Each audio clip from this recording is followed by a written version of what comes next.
Angelica Spurb. Well, welcome to episode 82 of Spurb's Herbs. Today we're going to be talking about Cōng Chǐ Tāng, or Scallion and prepared soybean decoction. So without further ado, let's get into today's episode.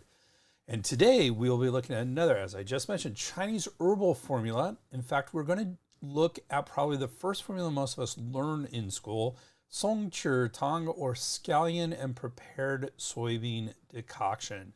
This is a mild formula for releasing the exterior. It may be easily created in most kitchens without any major herbal inventory. I'm going to tell you about that as we go along.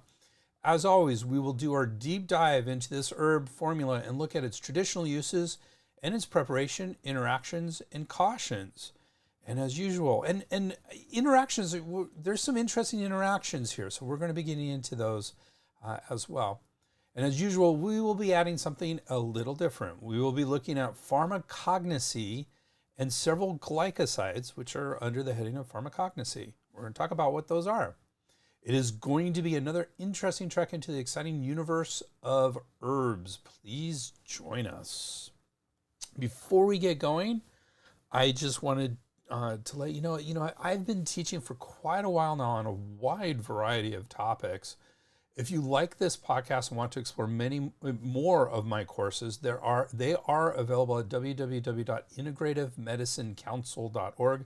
That's Integrative Medicine Council, COUNCIL.org, and include a ton of different topics, including my drug herb series, looking at drugs and how they interact with herbs and vice versa, several ethics and safety courses, Chinese medical research, several treatment of condition courses such as arthritis, neck and back pain, COVID, depression and anxiety.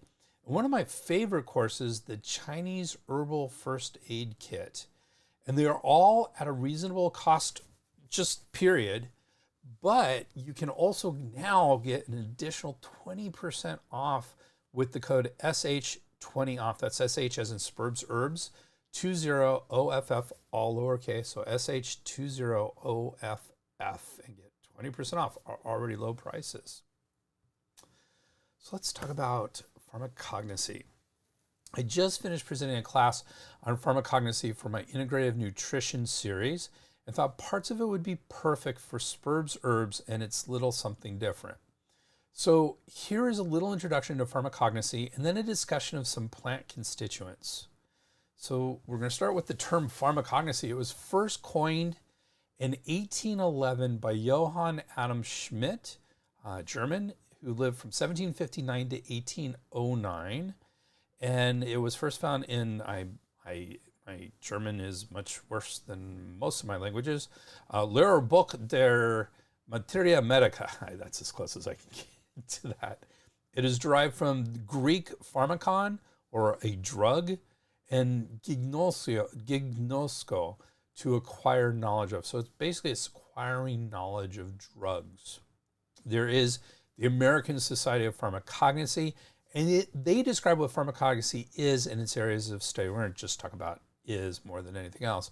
Pharmacognosy is the study of natural product molecules, typically secondary metabolites. We'll talk about what that is in just a second, that are useful for their medicinal, ecological, gustatory, or other functional properties. So that's a tight definition of pharmacognosy, but it's a broad thing to study. So let's talk about those secondary. So primary metabolites necessary for life include fats, carbohydrates, amino acids, and proteins, all of which can be supplied by plants.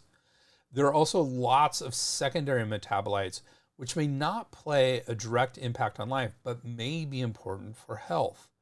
Vitamins, which can fall into this category, and minerals are also present in plants and are considered secondary metabolites for the most part. And then there are at least 1 million other compounds in plants, and that is where we start to look for how they may affect our bodies and our health. So that's a lot of different compounds in these plants. We're just starting to learn about them. Over the evolution of plants, Many different classes of chemicals have been produced by plants for various reasons, including protection of UV damage, ultraviolet damage, repelling feeders, defense against microbes, and to aid reproduction and pollination. And many of these chemicals have beneficial effects on humans.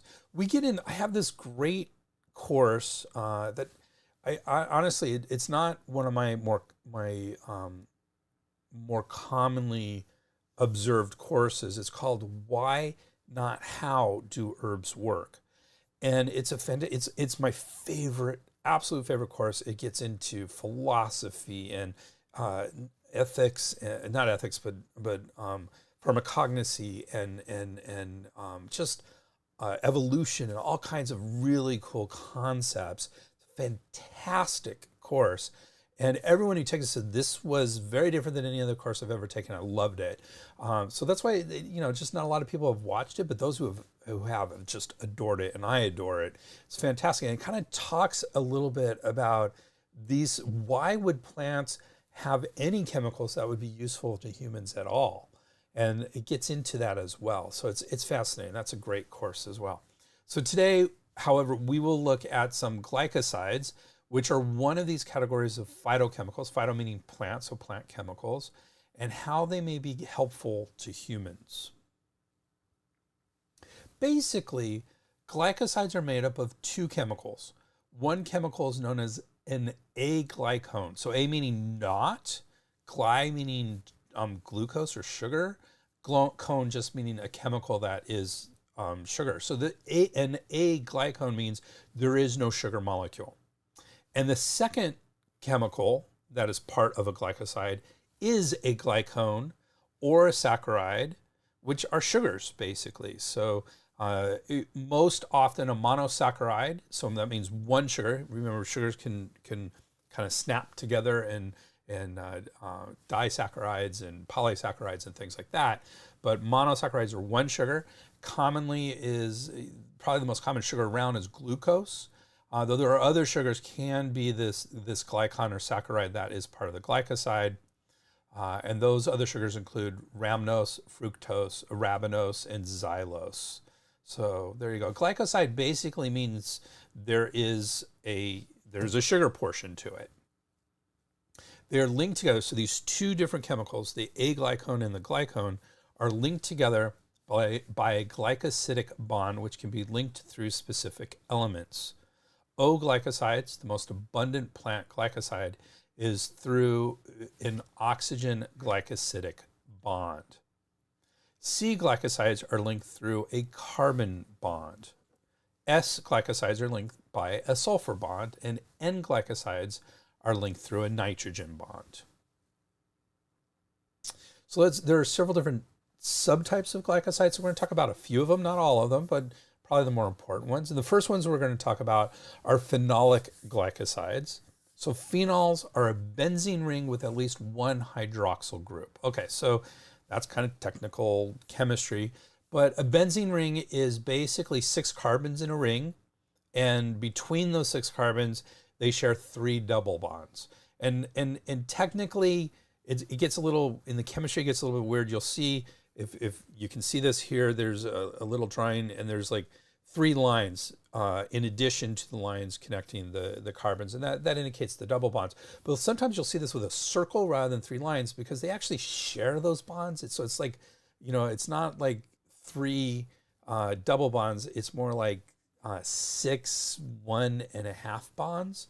Might be a better way. 6 1.5 bonds. Yeah, so that would be about right. So that's what a benzene ring is. And then there's a hydroxyl group, which is an oxygen and a hydrogen, and that's coming off of this benzene ring. And that's what's known as a phenol. So common plant phenols are catechol, guaiacol, hydroquinone, and fluoroglucanol. These phenolic glycosides, also known as PHGs, consist of a phenol group attached to a glycone. So that's the sugar portion. So that's where we get the glycoside. So there's a phenol and a glycone. PHGs are widely distributed in plants and include salicin, populin, arbutin, coniferin, glucovanillin, as well as glycosides of phenolic acids, P-hydroxybenzoic acid, not going to add the acids to all these. Protocatechuic acid, vanillic, syringic, salicylic acid. If you're familiar with salicylic acid, acetyl salicylic acid, that's aspirin. Protocatechuic acid, gallic, elagic, E-L-A-G-I-C, elagic, and rosmarinic. So that's from rosemary, as well as other plants. Those are all acids. The bioactivity of various phenolic glycosides can vary quite a bit, but can include anti-inflammatory, antipyretic, in other words, they lower temperatures and fevers, anti-rheumatic, antimicrobial, and antioxidant. Not a lot of adverse effects have been reported other than some topical skin effects for some of them and some gastrointestinal effects for others. Basically, anything that you can take internally can cause some GI effects.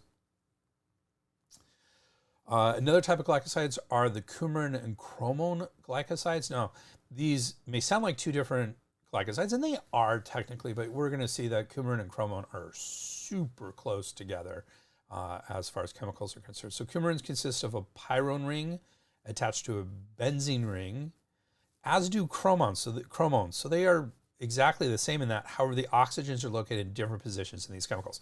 So the only difference between a coumarin and a chromone is the oxygen is in a different position. So we have that phenol, it's not a phenol ring, it's a benzene ring. So we have the 6-carbon ring with 3 double bonds. And then we have that attached to a pyrrone ring, which is basically a 5-carbon ring with 1 double bond and an oxygen in there. So there's 5 carbons and an oxygen. So it still has a hexagonal sort of look to it, but it has an oxygen in there.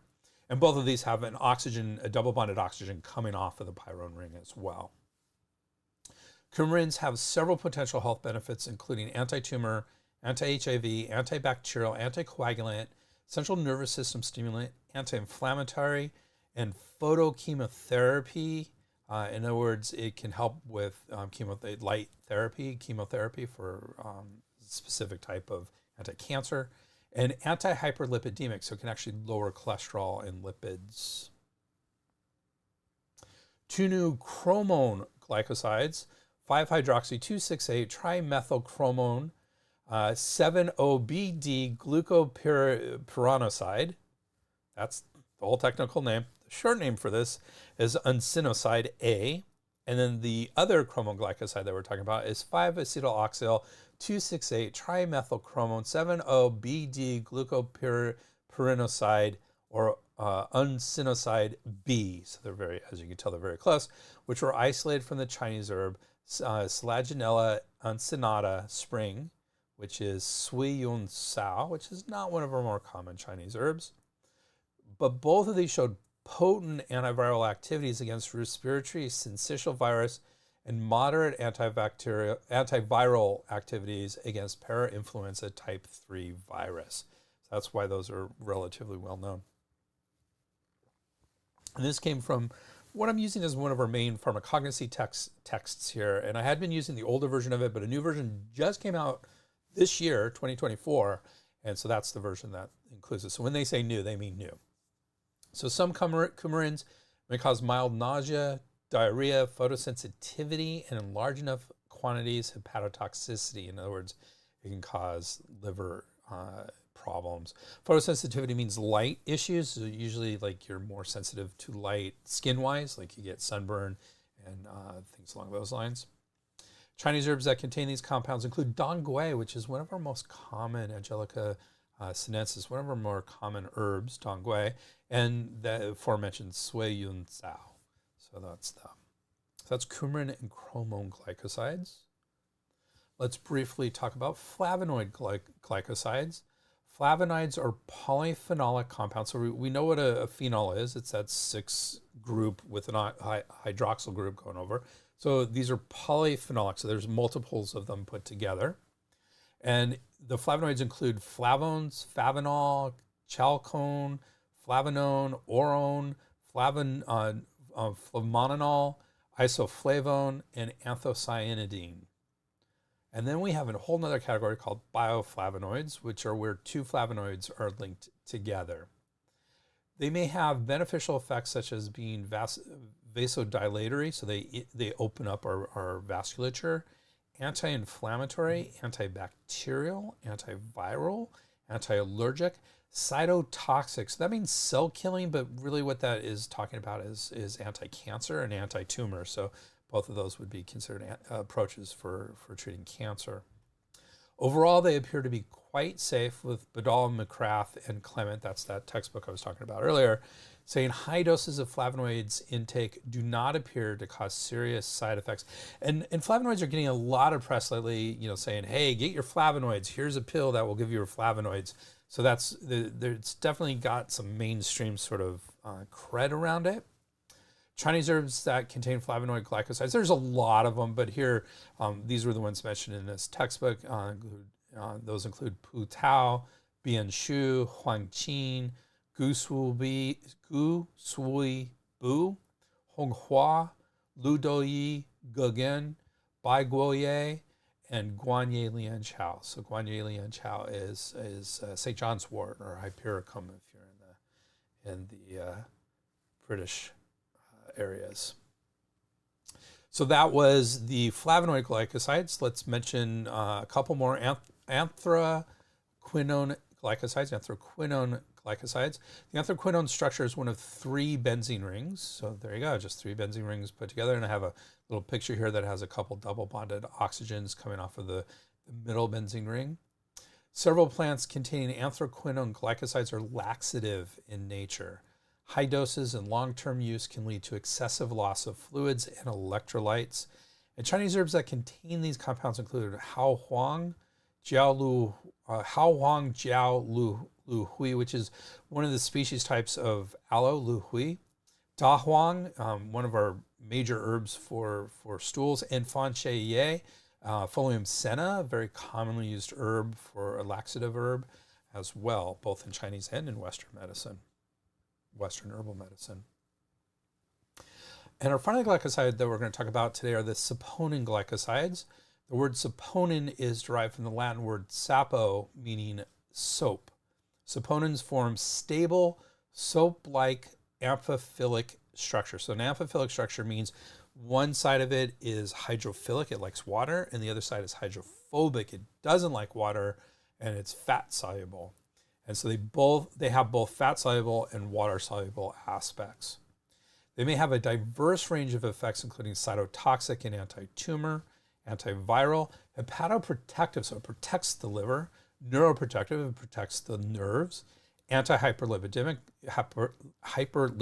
it lowers fats and cholesterols in the blood, anti-inflammatory, and adaptogenic. So that's an interesting herbal term, adaptogenic. It means it can do a lot of different things. Adverse effects can include toxicity at high doses and long-term use, as well as gastrointestinal effects. Chinese herbs with these compounds include gansao licorice, one of probably the most commonly used Chinese herb. Renshen, that's ginseng, a very well-known Chinese herb.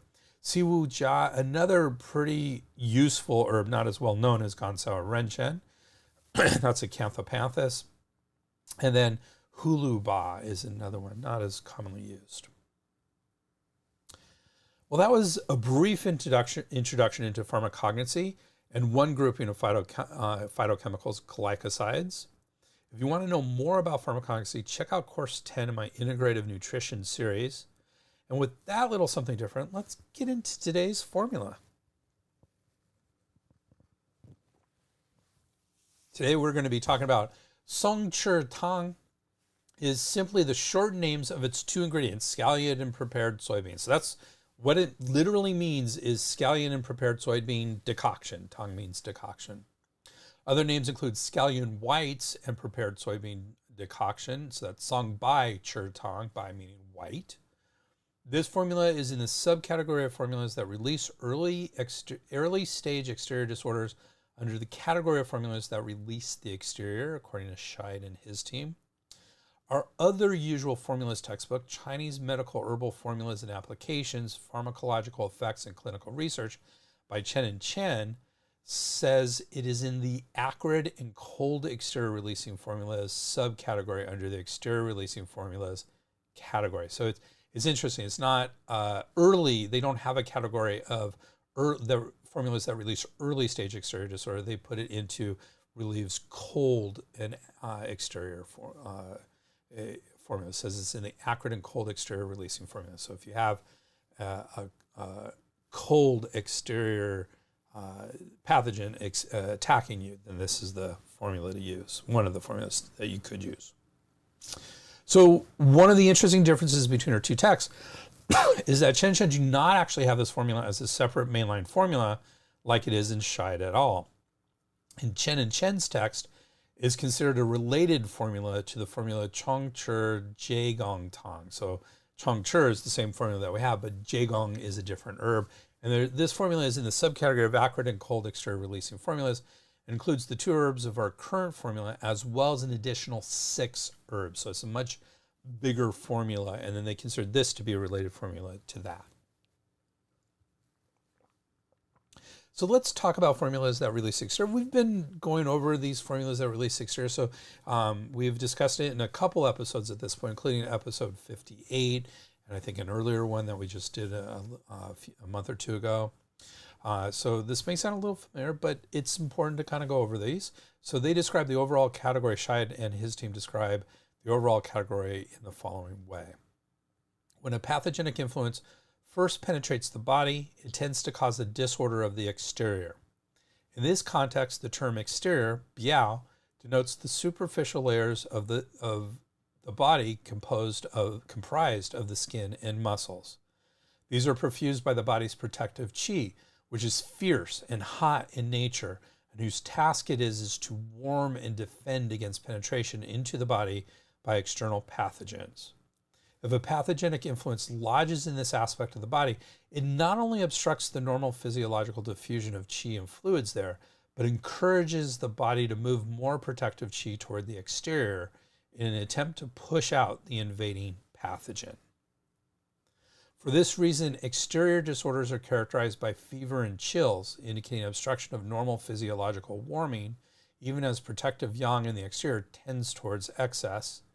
Head and body aches, indicating obstruction of qi and fluids in the most yang, i.e. exterior portions of the body. And a floating pulse, indicating the movement of protective yang toward the exterior. Since wind is the vehicle by which other external pathogenic influences enter the body via the exterior, it is involved in most exterior disorders, especially those involving cold and heat. Thus it is said that wind is the leader of the 100 diseases, Feng Wei Bai Bing Zhi Chang. The symptoms associated with an exterior disorder indicate that the body is actively trying to overcome obstruction of the qi dynamic by one or more of the 6 pathogenic influences. Treatment in Chinese medicine seeks to support these physiological reactions through strategies that release the pathogenic influence from the exterior, Jie Biao. For this purpose, one deploys light, acrid, moving herbs that unblock obstruction, diffuse the protective qi, and disseminate fluids to vent pathogenic influence back toward the outside. No other strategy will prevent the pathogenic influence from penetrating more deeply into the body. Often, but not always, this results in sweating. This type of sweating indicates that an obstruction has been overcome and that the qi and fluids can once again stream to the surface of the body. Like the flow of water that breaks through a dam, the sweating may initially be pronounced, especially if a very acrid and warming formula is used. However, the profuse sweating should quickly abate as the body finds its physiological balance. For this reason, releasing the exterior is often equated with inducing sweating. Yet in many contexts where formulas to release the exterior are used, the sweating may hardly be noticeable, or strong pathological sweating may evolve into a mild physiological sweat. This is because the ultimate goal of these formulas is not to promote sweating, but to unblock and restore order to the flow of qi and fluids. The term release from the exterior was first described in Chapter 5 of Basic Questions. This is referring to Wang Di Neijing Su Wen, which is the first existing book, and really on medicine, but in Chinese medicine specifically. And here's a quote from that Chapter 5. If a person harbors a pathogen, the body becomes soaked as the movement of protective qi to the exterior transforms fluids into sweat. Hence, when the pathogen is at the level of the skin, use sweating to discharge it.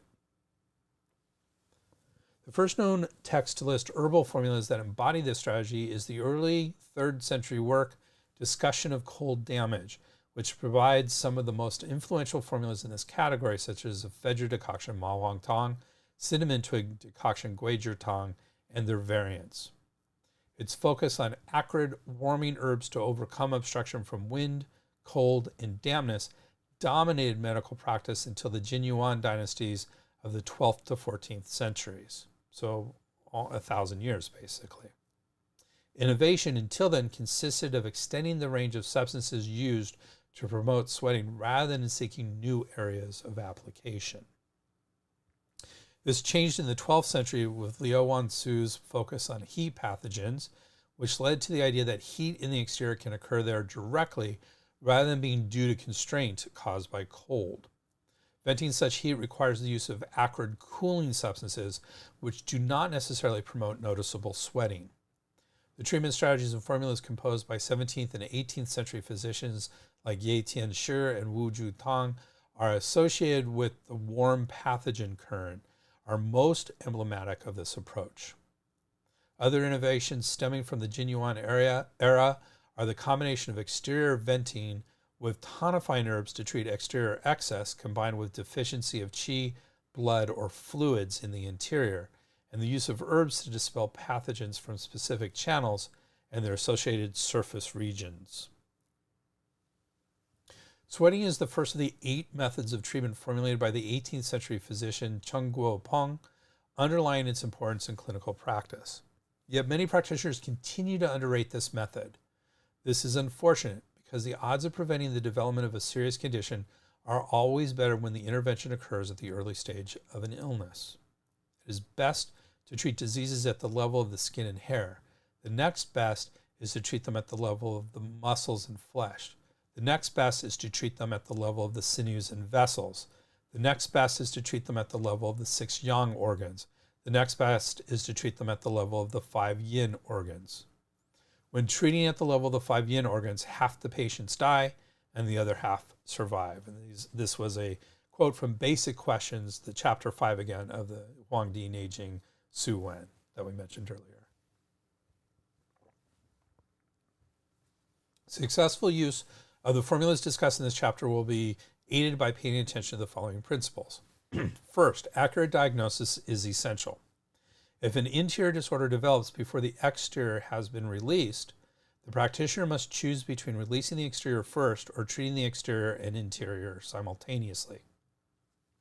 The formulas in this chapter are inappropriate for treating disorders solely of the interior, expressed rashes, or edema due to deficiency. Likewise, it is important to be clear about the precise nature of the pathogenic influence to be released, as this determines the choice of formula. One must also be cognizant of the type of sweating to expect from a particular formula. Second, most of these formulas should be cooked briefly. They treat acute disorders and are prepared as decoctions or powders. They contain substances that are light and volatile in nature, which, if subjected to too much heat, lose their efficacy. Third, formulas taken hot after meals will provide the best results. Sweating is further encouraged by instructing the patient to bundle up after taking the medicine. As the goal of sweating is not sweating itself, but to assist the function of the protective qi, only a slight sweat over the entire body is needed to release the exterior. Excessive sweating dissipates the qi and fluids. Fourth, the formula and dosage should be adjusted to the individual's constitution, local climate, and season. For example, a person who sweats easily, lives in a warm climate, and contracts an illness during the spring or summer requires only mild treatment.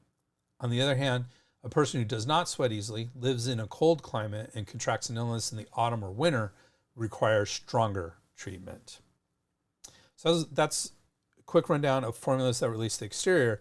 Remember, there's a subcategory this formula is in, and that is the formulas that release early stage exterior disorders.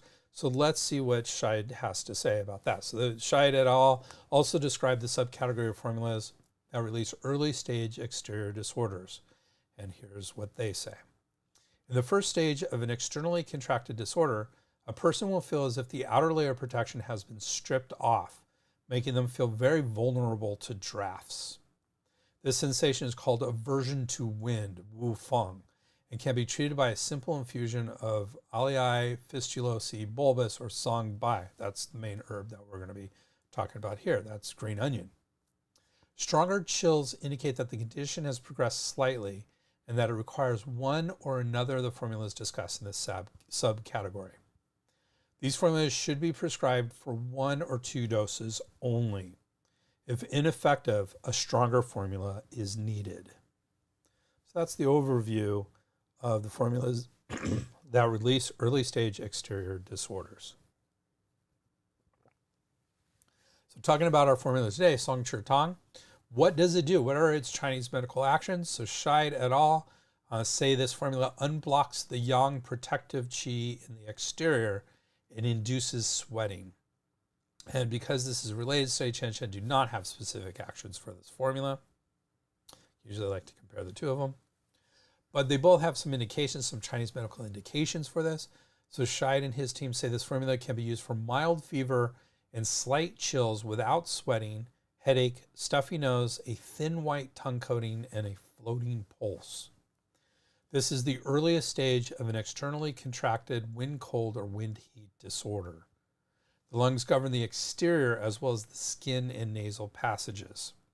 When wind cold attacks the exterior, wind heat attacks the lungs directly, the first symptoms are fever and chills, an indication that the protective qi and the pathogenic influences are struggling with each other in the exterior. As a consequence, the protective qi cannot fulfill its normal function of warming the exterior, causing chills. Meanwhile, the constraint of yang qi in the exterior leads to an accumulation of heat and thus fever. Since this is the earliest stage of the disorder, all of the signs and symptoms are mild. So that's an important concept here. These are mild. Chen Chen say Cōng Chǐ Tāng or Scallion prepared soybean decoction treats early onset of a mild exterior syndrome through diaphoresis, which is a nice technical term meaning sweating. Clinically, patients may show fever, aversion to cold, absence of perspiration, headache, stuffy or runny nose, and sneezing. So similar to the indications from Scheid, if not as verbose. So what is the history of this formula? So both Scheid and his team in Chen Chen say its source is Zhou Hou Bei Jifeng, or emergency formulas to keep up one's sleeve, written by Ge Hong. Scheid et al. Say this book was written in the 3rd century, while Chen and Chen say it was written in 341, the middle of the 4th century in CE. And I hate differences like this, especially when they're talking about the same book. So I did some research, which really didn't help that much. One study said Ge Hong lived from 283 to 363 CE, while a PhD dissertation says he lived from 283 to 343 CE. So they got the birth seems to be the same in these different sources, but how long he lived is not. One says he lived to be 80, another one said he lived to be 60. Well, both these papers discuss his writing of this book. Neither has a specific date as to when the book was published.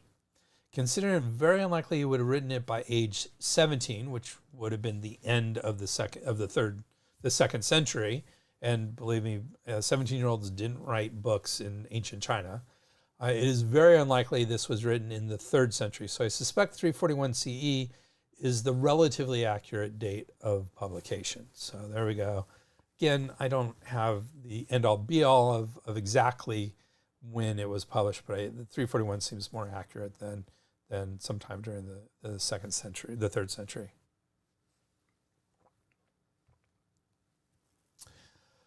So let's talk about the ingredients, which are cool because there's only 2 of them. So the first ingredient is, so before we get into the ingredients, let's just talk a little bit about ingredients in general. Wind cold or wind heat in the exterior of the body is dispersed with acrid herbs. A mild condition in its early stages can be treated with light and gentle herbs that induce gentle sweating. And that's really the 2 herbs that we're talking about today. First herb is Alii Fistulosi bulbus, Songbai, or green onion. You can buy this in almost any supermarket. And the dose is 3 to 5 stalks or 9 to 12 grams. Chen say it's 1 handful or 3 stalks. And it's in the category of warm, acrid herbs that release the exterior. And its normal functions are it releases the exterior and induces sweating for externally contracted when cold, especially in the very early stages. Disperses cold and unblocks the yang for either abdominal pain and distension or nasal congestion due to blockage of yang qi by cold. And resolves toxicity and disperses clumps for sores and abscesses. It's not really used that often for that context, except for sometimes it might be, kind of ground up and used as a paste for other herbs as well. I've seen that before. Alii fistulosi bulbus Songbai is a warm, acrid herb that unblocks the flow of yang, protective qi in the exterior, and induces sweating. So that's from this formula, what they say this does in this formula. And that brings us to our second ingredient today, Soje semen preparatum, or dando chi. It's prepared soybean, so it's a soybean product. And the dosage is 12 to 30 grams, according to Scheid and his team. And Chen say only 6 grams, so it's a much smaller dose. And it is in the formula in the category, this herb category of cool acrid herbs that release the exterior. So the Songbai is in the warm acrid herbs that release the exterior. This Danto Chi is in the cool acrid herbs that release the exterior, which may explain why it's good for both treating wind cold and wind heat. It's relatively neutral in temperature and can help both. Its normal functions are it releases the exterior for both hot and cold exterior disorders and eliminates irritability. So, and according to Scheid and what its use is in this formula, Soja semen preparatum dandochi releases both externally contracted pathogenic factors from the exterior and constrained yang qi in the interior. Together, both of these herbs gently release the exterior, which is all that is needed to resolve this pattern. So very gentle and general. So now that we have the 2 ingredients to this, I'm going to tell you, because it's not on any of my sites, I'm going to tell you why I love this formula. It's one of those formulas. So sometimes I'll have a patient call up and say, hey, I think I'm getting a cold. Do you have any suggestions? Not just patients, friends and family and all that. And so I usually have 1 of 2 recommendations for them. And one of them is to drink peppermint tea, peppermint and fresh ginger tea. So peppermint is that wind is acrid and cooling, and ginger is warming and cooling, and most people have that on hand. So just a couple slices of ginger and some peppermint tea that they may have in the cupboard, and drink that. And that kind of does, without seeing them, I don't know if it's a wind heat, wind cold, but that can help quite a bit with that. So that's one thing that I often will recommend. The other thing I will recommend is this formula. And in the context that I recommend this formula, it's not exactly this formula, pretty darn close, is I recommend they go get some miso soup.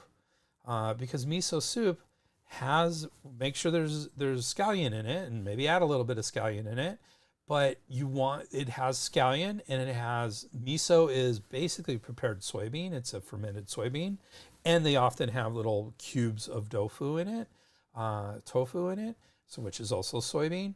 So that's basically this formula ready to go and easy to eat. So if they don't have that in the house, they have packets of it you can buy. Some people have that in the house. Some people have the ingredients in the house to make it, which I always do because I love Japanese food. Or you can just quickly go to a Japanese place and get some miso soup. And what a great little soup, and ready to go for someone who's having a bit of the beginnings of a cold. And that's basically this formula. It's not exactly, but it's pretty darn ballparky. And it's one of the first things I will recommend to someone potentially when they're starting to feel a cold coming on. So there you go. So commentary. So as usual, Scheid and their team has an excellent commentary about this formula. And this is what they say. This is a rather neutral formula that will not dry out or injure the fluids. It is useful for the treatment of mild exterior conditions, especially those marked by headache and nasal congestion. Most modern textbooks prescribe this formula primarily for wind-cold externally contracted disorders. However, typically in such cases, the individual will rarely seek attention until after the condition has worsened. The formula is therefore usually prescribed with additional herbs. Yet some practitioners recommend it for treating any kind of pathogenic qi in the exterior. Historically, it was certainly a very popular formula among leading physicians associated with the warm pathogen disease current, such as Ye Tianshi and Wang Xiang. These physicians recommended it for feverish diseases arising from both newly contracted and lurking pathogens. Scallion and prepared soybean decoction is especially suited for early stage external invasion when it may be difficult to judge whether one is dealing with a cold damage or warm pathogen disease. Although the basic formula contains only 2 simple ingredients, their combined effect provides a significant potency. Accordingly, the Qing dynasty physician Fei Bo Xiang, who favored the use of such general formulas wherever possible, noted, "This formula is exceptionally good at releasing the exterior and unblocking the yang. Do not neglect its use merely because it is composed of herbs with a mild flavor." And so I read this and I go, I'm probably not using this as often as I should. This is a great little formula. And how great is it to say to your patients, for a day or two, have some like I would do, is have some miso soup, So Chen also has a small, very small commentary on this formula. This is a mild exterior releasing formula. It has no cautions or contraindications and is therefore suitable for most people with exterior syndrome. So again, not a bad thing for someone who's going through a cold. By the way, the one caution I would have with miso soup is that often miso has a lot of salt. So that would be the one caution I would have is having too much salt with that. Modifications of this formula. So this is mild. As we said, you might want to add a lot of herbs. Might add some herbs to this. And so there are quite a few modifications for this. We'll go over them briefly here. So if this formula, and these are all from Scheid and his team, if this formula fails to induce sweating, add Puraria, Radix, Gogun, and Simicifuga rhizoma or Shengma. Those are 2 very commonly used exterior releasing herbs, cooling exterior releasing herbs. If there's still no sweating, add Ephedra herba mahuang, which of course is banned at this point, but that's really the ultimate herb for inducing sweating. For pronounced chills and headache, add Notopterygi rhizoma, Su radix Qianghuo, Sapashnikova radix Fengfeng, and Schizonepidae herba Jingjie. So those are also commonly used external formulas, but they tend to be more on the warming side. For pronounced cold with abdominal pain, add Zingiberis rhizoma recens, Shengjiang, that's our fresh ginger, and brown sugar, interesting. For pronounced fever with a sore and swollen throat, add Scutellaria radix, Huangqin, Gardenia fructus Zhizi, which is a great herb for cooling. Huangqi is very good for damp heat. And Forsythia fructus Lian Chao, that's great for heat toxins. So those are quite draining and all kind of go towards the throat. Well, at least Forsythia Lian Chao goes for the throat as well, specifically. For pronounced coughing and hoarseness, add Cicada periostracum Chuan Tui. This is the exoskeleton of trying to remember cicadas. Platycodi radix Jaegong, great for coughs, and Arctii fructus neobongza. For concurrent turbid dampness with nausea, a stifling sensation in the chest, loss of taste, and a thick, greasy tongue coating, add Pogostemonas / Agastaches herba or Huoxiang, and Eupatoriae herba Peilon. Those are both good for dampness. For a common cold occurring in the spring or summer as a result of a lurking pathogen with aversion to wind, chills and fever, headache, sweating or an absence of sweating, irritability and thirst, add Sapashnikovia radix, Fengfeng, Platycodi radix, Jaegong, Citrus reticulata, Pericarpium Chen Pi, and Arminaceae semen Xingren, that is apricot seed. So those are the modifications. Let's talk about modifications. So how would we modify this formula? Chen save the patient. Oh, we're still talking about modifications. Sorry, but now we're going to Chen. A little confused there. Chen say, if the patient does not sweat after taking the decoction, administer the formula again with the addition of Gogen, Radix Periaria, Lobate, 6 grams, and Shengma, Rhizomas Simicifugae. So we already had that basically, and Scheid said something very similar, Scheid and his team. If the patient still does not sweat after taking this decoction, add Ma Huang, administer the decoction again. So again, very similar to, in fact, exactly the same as to what Scheid just said, Scheid and his team. And as mentioned earlier, this formula is a related formula to Cōng Chǐ Tāng according to Chen and Chen, and the reverse is true according to Scheid et al. Cōng Chǐ Tāng is an associated formula to Cōng Chǐ Tāng, today's formula. Cōng Chǐ Tāng adds Platycodonus radix Jigong, Gardenia fructus Zhi, Menthe haplocalicis herba bo he, that's field mint, Forsythia fructus Lian Chow, Glycericerae radix gan sao, that's licorice, and fresh Lophothera herba recens Xian Dan Ju Ye to Cōng Chǐ Tāng. So those are the 6 additional herbs to Cōng Chǐ Tāng. And that is a great modification for this formula. Scheid and his team usually has other formulas that it compares to our current formula. They do not in this case. There are no comparison formulas for this formula. Biomedical indications. Scheid and his team say, with the appropriate presentation, this formula may be used to treat a variety of biomedically defined disorders, including upper respiratory tract infections, URDIs, and the very early stages of many respiratory infections.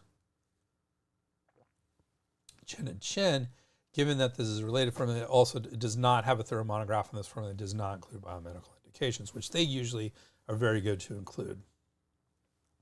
Science on this too is a little bit lacking. There were no papers on this formula when searched for using Google Scholar or looking at the Cochrane Library. I love the Cochrane Library. So really nothing that I could really find. And it's interesting because it's so basic. I can see why a lot of scientists, if I were looking for a formula to study, I wouldn't, consider this formula because it's really basic and basically has foodstuffs in it. So it's pretty straightforward. Let's get into drug-herb interactions. This is an interesting area for this. So given that both of the ingredients in this formula are foods, one would think there would be little risk of drug-herb interactions. However, there is lots of research on soy and its potential interactions with cytochrome P450 and P glycoprotein. So right there we have a little bit of an issue because this is prepared soybeans. So we don't really know what, we can look at all the information on soy and it may or may not apply to this prepared soybean product that we have. So it adds a little complexity to what we're talking about here. So there is a good amount of evidence showing interactions. However, most were done on extracts of soy, specific constituents of soy, like genistein, or dietary quantities of soy. In other words, a lot more than you would be taking during this formula. So again, may or may not be useful. Because we're not looking at extracts of soy, which sometimes concentrate things more than other things. We're actually, you might say a decoction is a kind of extract. It is. It's a water extract, but it's not a concentration. And often when we say an extract, we mean a concentration of what's extracted. And specific constituents, we'll talk about that in just a second. That plays a role here too. Ronas, who wrote a paper, says there is conclusive data to suggest that consumption of dietary soy products and other soy product isolates and other soy products significantly alter the expression and activity of cytochrome P450 enzymes in a species, organ, and cell type specific manner. So cytochrome P450, of course, is one of our main targets for drug-herb interactions. So we're always looking at that. And he says, these include induction of cytochrome P2 subtypes and 3A subtypes. So several under those headings. Remember, there are subtypes of cytochrome P450. We're particularly worried about subtype 3A4 because that's what most drugs use to metabolize. So if it's affecting 3A4, which this is saying it does, could be an issue for drug-herb interactions.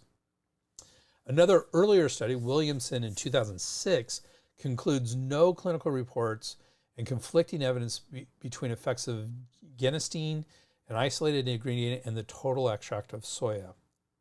Genistein inhibits various cytochrome P450 enzymes and P-glycoprotein, which is another target of our drug-herb interactions, but soya extract does not affect cytochrome P450-384, according to this study. In other words, it may or may not have interactions, and the evidence is still being debated. So, it's hard for me to give a conclusion, like, does soy, and specifically does prepared soybean as it is in this formula, does this cause a drug-herb interaction? And while there's some evidence it might increase the risks of a drug-herb interaction, I think the risks are still pretty minor. We're taking it in fairly low doses in this formula. When I look at some of the specific ingredients, yeah, it affects all these cytochrome P450s, but some induce, some inhibit. There's all these different things, and I don't like saying there's drug-herb interaction without one thing in particular, a clinical study that shows it affects humans. There's lots and lots of studies that say there are interactions between various constituents in cytochrome P450s and glycoprotein, but not in humans. They did it in test tubes. They did it in rats, in mice, but not in humans. And until it's in humans, it's not really an interaction. It may point to the fact that there might be an interaction, so we need to be aware of it, but it's not conclusive evidence. And I don't think there's conclusive evidence here. What there is conclusive evidence is that when you look at epidemiological studies of soy and cultures that eat lots of soy, there's a lot less cancer in those cultures and a lot less other things happening, diseases happening in those cultures. In other words, there seems to be a benefit of soy in health. However, that doesn't take away all of the different confounding factors, and so it may not be the soy, maybe lots of other stuff. Cultures that have a lot of soy also walk a lot, who knows? We're working on that stuff. But I think we're pretty safe to say there probably aren't strong drug-herb interactions, but still need to keep it in the back of our mind that we need to be aware of it. All right, that was a lot on drug-herb interactions. Let's move on. So concerns. Neither of our texts have any contraindications for this formula, with Chen and Chen going so far as to say it has no cautions or contraindications and is therefore suitable for most people with exterior syndromes, which we mentioned earlier. So I don't think there's any major concerns. Like I said, if I'm recommending miso soup to my patients as a quick and easy way for this decoction to get in them, I'm a little concerned about the salt intake. So I recommend that they have plenty of fluids, which I will probably recommend anyways. And maybe not have a giant gallons of it or anything along those lines for the salt. So that would be my one concern in that context. In the straight decoction, wouldn't worry about it at all. All right, so that was our formula of today. Cōng Chǐ Tāng, or scallion and prepared soybean decoction. A mild but useful formula for treating the first manifestations of a cold or external attack. We started by discussing pharmacognosy and several glycosides, and then we got into the formula, including its ingredients, commentary, the science, our concerns and cautions, as well as its potential drug interactions. All in all, another exploration of a fascinating, easily concocted, especially if you're going to do that miso soup version, and useful Chinese formula. In 2 weeks, we are going to be looking at another single Chinese herb, Zhisui, Perilla folium, or simply perilla leaf. This herb is another herb in the Chinese medical subcategory of warm acrid herbs that release the exterior and can be used to calm a fetus and help seafood poisoning. In fact, you are probably aware of this herb, even if you've never heard of it before, especially if you eat sushi. It's a little mystery we'll uncover on this episode. As usual, we will explore all the intricacies of this herb, as well as an explanation of its category. And as always, we will look at something a little different. Join us in 2 weeks for another interesting episode. As for today, thank you very much. If you like this podcast, please do us a humongous favor. Subscribe to our podcast in your favorite podcast app. That just does wonders for us. And we thank you for even considering doing that. Appreciate it. And remember, you can get CEUs, and that's Continuing Education Units, and National Certification Commission of Acupuncture and Oriental Medicine professional development activities at www.integrativemedicinecouncil.org. That's Integrative Medicine Council, COUNCIL.org. Don't forget that 20% off with the code SH20OFF, SH Spurbs Herbs, 20 off, all lowercase. You can always get in touch with me at Dr. Greg at spurbsherbs.com or at our website, www.spurbsherbs.com. And again, thank you so much for listening today. And as usual, we have quite the bibliography. Thank you very much. Spurbs Herbs. The proceeding was presented by Dr. Greg Sperber. We would like to thank Janelle for all her support and everybody else who contributed to this program. Janelle. Timothy Thompson. Dobbins. Rogers. Campbell.